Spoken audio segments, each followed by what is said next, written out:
followed by a lavish honeymoon and the building of a grand mansion to start their luxurious life together. Nora seemed perfectly content in her role, living in luxury and always having things her way with Jack.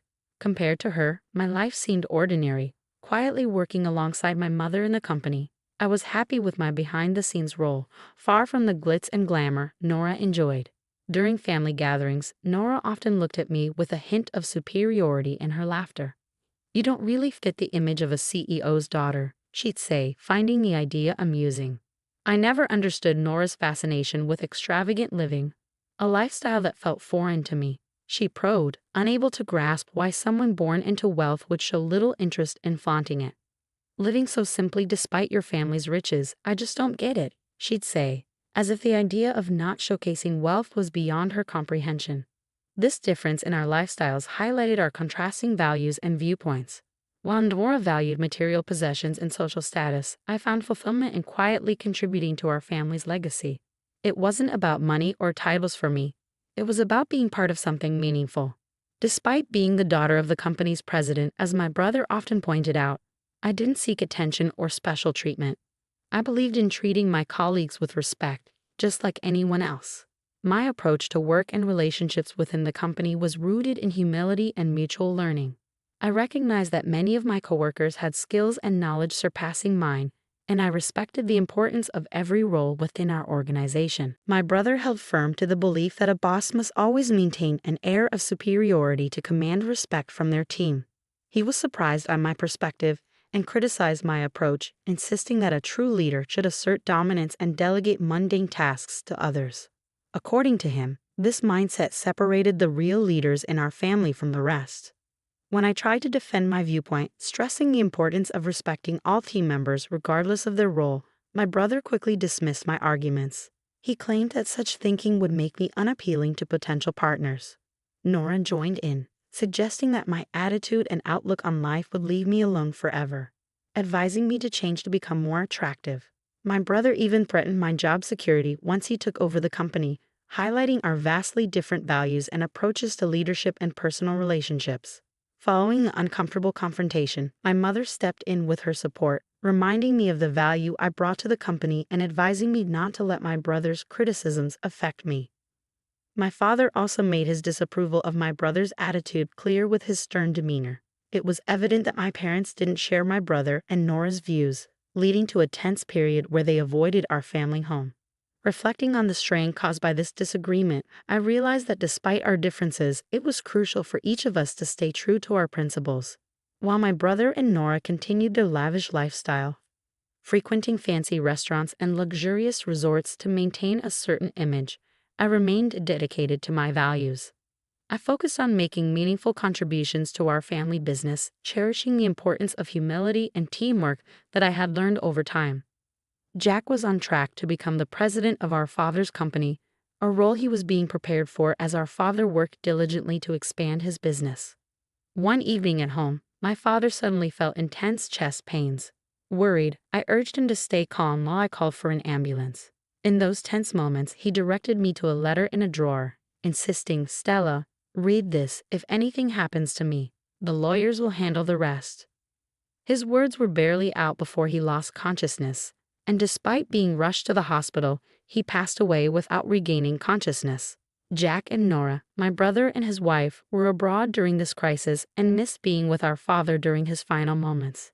They returned from their vacation 3 days later, just in time for the funeral. Jack's comment, "We're just glad we made it on time. Never thought Dad would pass while we were away," struck me as insensitive. Their casual arrival and failure to acknowledge the efforts my mother and I put into organizing the funeral were deeply disheartening. I was surprised by his criticism, especially since my mother and I had carefully chosen the menu together. I told him I didn't appreciate being told what to do, explaining that his behavior showed a lack of understanding of true leadership. Jack didn't stop at bossing me around. He also gave orders to the employees, including Leo, a highly respected member of our company. When I heard Jack ordering Leo, I stepped in and scolded my brother for his disrespectful attitude. Jack argued back, asking why he should have to show humility to an employee and insisting that he deserved more respect as the future president. Nora supported Jack's actions and threatened to fire me if I continued to challenge him. Suddenly, a man interrupted our heated argument. He introduced himself as the lawyer who had been handling our father's affairs, including his will, something my father had mentioned to me before he passed away.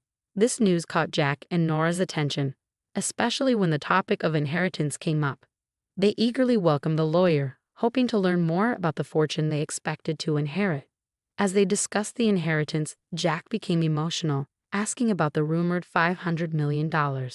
Nora couldn't contain her excitement at the thought of such wealth, seeing it as their ticket to a dream life. This announcement caused a buzz among the employees, but Nora quickly hushed them, proudly anticipating their imminent rise to power. This situation really showed the contrast in values and priorities within our family, especially between Jack and Nora's focus on material wealth and my dedication to honoring my father's legacy with respect and humility. The lawyer's arrival signaled the start of a new chapter, one that would reveal my father's true intentions for his inheritance and the company's future. When everyone expected the company and a $500 million inheritance to go to Jack, the contents of the will caused quite a stir among the employees. One of them couldn't help but laugh, and soon it became clear why. As Jack and Nora read the will, they were shocked to discover that the entire company was to be passed on to me, the eldest daughter. Jack was visibly stunned, his face turning pale as he protested, insisting there must be some mistake. The lawyer present during this confrontation confirmed the legality of the will, which only made Jack more agitated and unwilling to accept the decision. He argued that our father must have been mentally unfit when making such choices, suggesting they were invalid. This attack on our father's judgment pushed me over the edge. I defended our father's honor and integrity, refusing to accept Jack's claim to lead the company. My brother reached his breaking point as I openly questioned his qualifications, highlighting his lack of contribution to the company's well-being. Jack and Nora defended themselves, claiming they had prepared for his presidency by building a luxurious mansion and living a lavish lifestyle. I countered, emphasizing that these surface-level actions didn't prove leadership or business sense. Furthermore, I revealed the letter from our father detailing the financial support he had given Jack, including the mansion and other extravagances, which was actually an advance on Jack's inheritance, significantly reducing his share. Nora panicked upon hearing this, realizing the implications of the will and letter. The whole situation played out as a clash between expectations and reality, exposing the deep divisions within our family over our father's company's legacy and the true qualities of leadership and responsibility. When the $500 million inheritance was mentioned, Nora's confusion and frustration were evident. Wait, so the whole inheritance is only worth $500 million? Have we really spent that much already? This doesn't seem fair, she lamented. An employee who had previously laughed stepped forward to clarify for Nora that the $500 million represented the company's value, not personal wealth available for inheritance. Nora struggled to understand this distinction, unable to grasp that company funds weren't meant to be divided up as personal inheritance. I explained to her that the company's wealth was meant for its growth and sustainability, not personal inheritance, meaning Jack's share of any personal inheritance would be minimal. This revelation visibly shook her, showing a clear misunderstanding of the difference between company assets and personal wealth. At this point, Jack seemed to have a moment of realization or perhaps denial. He turned to the employees, questioning their support for me as president over him, arguing that leadership was his birthright due to the charisma he believed he shared with our father.